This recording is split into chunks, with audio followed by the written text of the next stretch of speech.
ऊटी की जानकारी और प्रसिद्ध दार्शनिक स्थल। ऊटी तमिलनाडु राज्य में स्थित एक प्रसिद्ध पर्यटक स्थल है। ऊटी का पुराना नाम उटकमंड और उदगमंडलम था।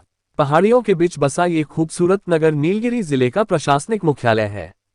भारत के दक्षिण में स्थित इस हिल स्टेशन में कई पर्यटक आते हैं। प्रकृति प्रेमियों के लिए ऊटी स्वर्ग है। यहाँ दूर दूर तक फैली हरियाली, चाय के बागान, तरह तरह की वनस्पतियां आपको बांधकर रख लेती हैं। इस शहर का आधिकारिक नाम उटकमंड है तथा पर्यटकों की सुविधा के लिए इसे ऊटी का संक्षिप्त नाम दिया गया है। उदगमंडलम शहर का नया आधिकारिक नाम तमिल है। कर्नाटक और तमिलनाडु राज्यों की सीमा पर बसे इस शहर की सुंदरता यहाँ की सुंदर पहाड़ियों की वजह से और भी बढ़ जाती है। सर्दियों में यहाँ मौसम बहुत ज्यादा ठंडा हो जाता है। इसके अलावा साल के हर महीने यहाँ का मौसम सुहाना होता है और यही मौसम पर्यटकों को यहाँ खींच ले आता है। ऊटी समुद्र तल से लगभग 7,440 फीट 2,268 मीटर की ऊंचाई पर स्थित है। ऊटी को हिल स्टेशन की रानी भी कहा जाता है। रोमांटिक होने के साथ साथ प्राचीन समुद्र तटों, हिल स्टेशनों और शानदार वन्य जीवन का सजीव प्रतीक दक्षिण भारत यात्रा करने के लिए एक आदर्श जगह है। सभी रोमांच प्रेमियों तथा प्रकृति प्रेमियों के लिए ऊटी बेहतरीन स्थानों में से एक है। इसके चारों तरफ कई चोटियां हैं, जिनमें तमिलनाडु का सबसे ऊंचा क्षेत्र डोडाबेटा 2,637 मीटर भी शामिल है। नीलगिरी पहाड़ियों के कारण इसकी सुंदरता बढ़ जाती है। इन पहाड़ियों को ब्लू माउंटेन, नीले पर्वत भी कहा जाता है। कुछ लोगों का ऐसा विश्वास है कि इस स्थान का नाम यहाँ की घाटियों में 12 वर्ष में एक बार फूलने वाले कुरुजी फूलों के कारण पड़ा। ये फूल नीले रंग के होते हैं तथा जब ये फूल खिलते हैं तो घाटियों को नीले रंग में रंग देते हैं। ऊटी की स्थिति के कारण यहाँ का मौसम पूरे वर्ष खुशनुमा रहता है। हालांकि ठंड में दक्षिण भारत के अन्य भागों की तुलना में यहाँ का मौसम अधिक ठंडा होता है। औपनिवेशिक विरासत। इस शहर में ब्रिटिश संस्कृति तथा वास्तुकला का प्रभाव देखा जा सकता है। जैसे ही आप इस शहर में प्रवेश करते हैं वैसे ही आपको ये पता चल जाता है कि इस शहर पर ब्रिटिश लोगों का प्रभाव है। कला और इमारतों की वास्तुकला, घरों के डिजाइन और निर्माण की शैली सभी कुछ ब्रिटिश काल से मिलता जुलता है। यहाँ के स्थानीय लोगों के जीवन पर ब्रिटिश परंपराओं का बहुत गहरा प्रभाव पड़ा है। वास्तव में गौर करने पर यह हिल स्टेशन सुंदर अंग्रेज गांव की तरह दिखता है। शायद यही कारण है कि इस शहर को अधिकतम आय पर्यटन से होती है। ब्रिटिश यहाँ की जलवायु तथा प्राकृतिक सुंदरता से इतने प्रभावित हुए कि उन्होंने इस स्थान का नाम Ooty, queen of hill station, रखा। इस शहर के इतिहास की जानकारी तोड़ा जनजाति से मिल सकती है क्योंकि 19वीं शताब्दी में ईस्ट इंडिया कंपनी का शासन प्रारंभ होने के पहले यहाँ इसी जनजाति का शासन था।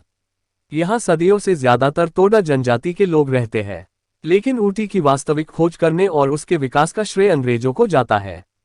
1822 में कोयम्बटूर के तत्कालीन कलेक्टर जॉन सुविलियन ने यहाँ स्टोन हाउस का निर्माण करवाया था, जो अब गवर्नमेंट आर्ट कॉलेज के प्रधानाचार्य का चैम्बर है और ऊटी की पहचान भी।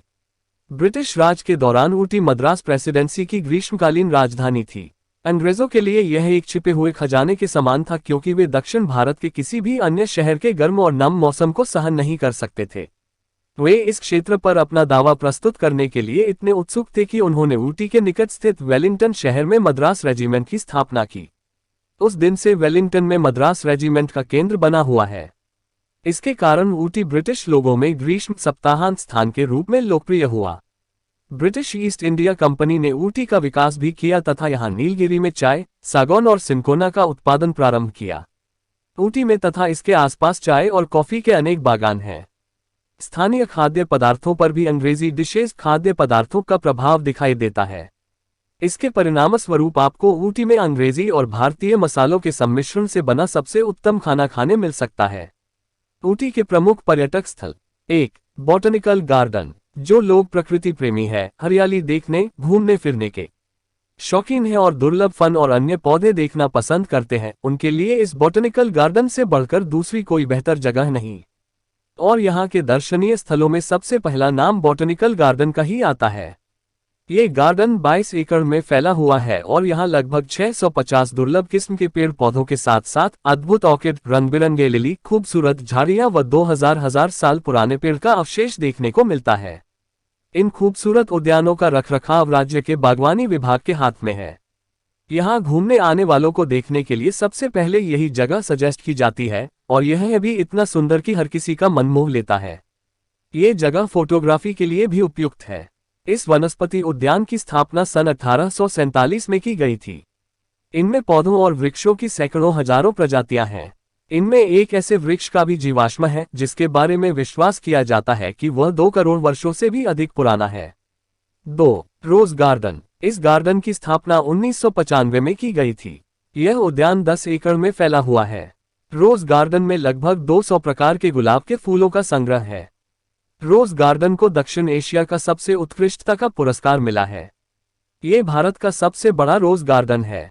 3. बोदाबेटा पीक। ये 2623 मीटर की ऊंचाई पर है। ये जिले का सबसे ऊंचा स्थान है। यहाँ से आप ऊटी के आसपास के क्षेत्र का खूबसूरत नज़ारा देख सकते हैं। यह ऊटी से केवल 10 किलोमीटर दूर है। यहाँ से घाटी का नज़ारा अद्भुत दिखाई पड़ता है। लोगों का कहना है कि जब मौसम साफ होता है तब यहाँ से दूर के इलाके भी दिखाई देते हैं, जिनमें कोयम्बटूर के मैदानी इलाके भी शामिल हैं। 4. ऊटी झील। इस झील का निर्माण यहाँ के पहले कलेक्टर जॉन सुविलियन ने सन 1825 में करवाया था। ये झील 2.5 किलोमीटर लंबी है। इस झील का एरिया लगभग 65 एकड़ का है।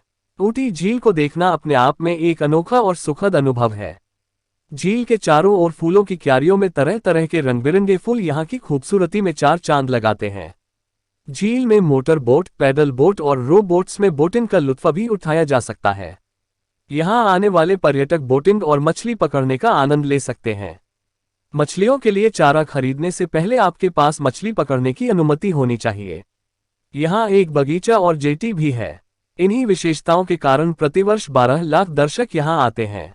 5. नीलगिरी की पहाड़ियाँ। नीलगिरी की पहाड़ियाँ हिमरेखा में नहीं आती, लेकिन गर्मियों में यहाँ का तापमान दिन में 25 डिग्री सेंटीग्रेड से ऊपर नहीं जाता और रात में 10 डिग्री तक गिर जाता है, जिसका अंदाज बाहर के पर्यटकों को नहीं होता, क्योंकि वे यह मानकर चलते हैं कि दक्षिण भारत का पहाड़ी सैरगाह होने की वजह से यहाँ भी गर्मी होगी, जिसके चलते यहाँ आने के बाद ज्यादातर पर्यटकों को गर्म कपड़े खरीदने पर मजबूर होना पड़ता है। फिर अगर बारिश हो जाए तो तापमान और भी नीचे आ जाता है। 7.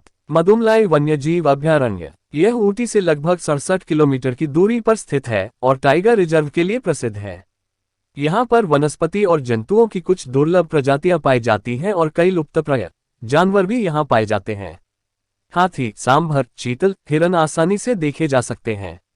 जानवरों के अलावा यहाँ रंग बिरंगे पक्षी भी उड़ते हुए दिखाई देते हैं।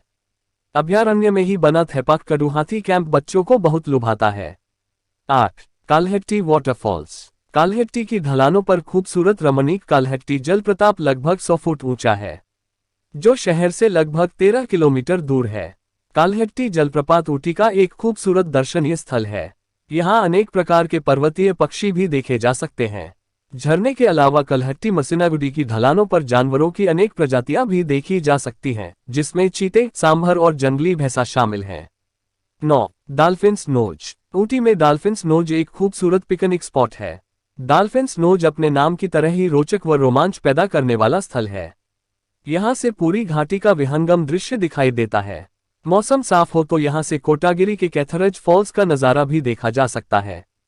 यहाँ बच्चों के साथ आउटडोर पिकनिक का भरपूर आनंद लिया जा सकता है।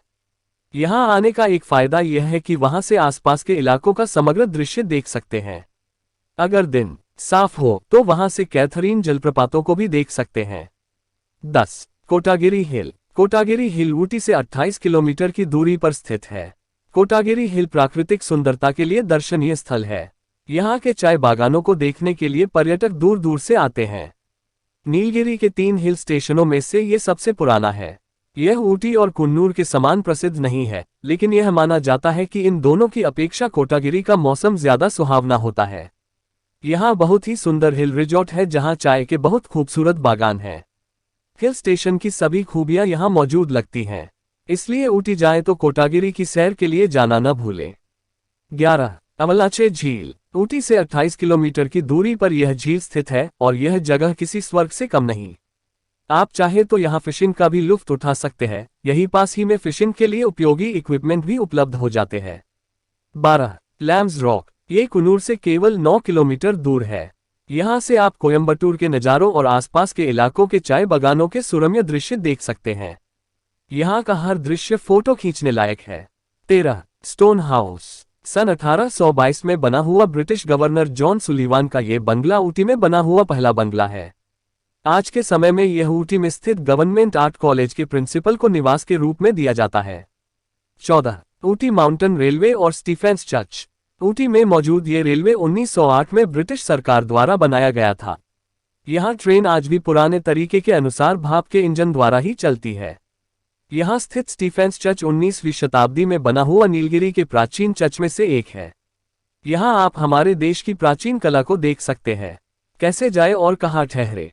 सर्दियों में यहाँ मौसम बहुत ज्यादा ठंडा हो जाता है, इसके अलावा साल के हर महीने यहाँ का मौसम सुहाना होता है। परंतु ऊटी जाने वाले पर्यटकों को ये बात ध्यान में रखनी चाहिए कि सर्दियों में यहाँ का तापमान 0 के भी नीचे होता है।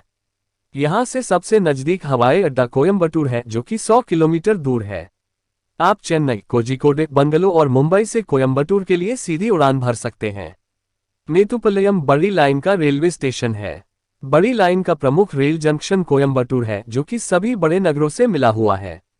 यहाँ ठहरने के लिए बहुत से होटल मिल जाएंगे, जैसे Deccan park resort, hotel Welbeck residency, hotel lake view, hotel Ooty आदि। ऊटी टूरिज्म और ट्रैवल्स गाइड इन हिंदी में दी गई इन्फॉर्मेशन अच्छी लगी हो तो कृपया हमारा फेसबुक पेज लाइक करें या कोई टिप्पणी कमेंट्स हो तो नीचे करें। ऊटी तमिलनाडु हिस्ट्री इन हिंदी व नई पोस्ट डायरेक्ट ईमेल में पाने के लिए फ्री ईमेल सब्सक्राइब करें। धन्यवाद।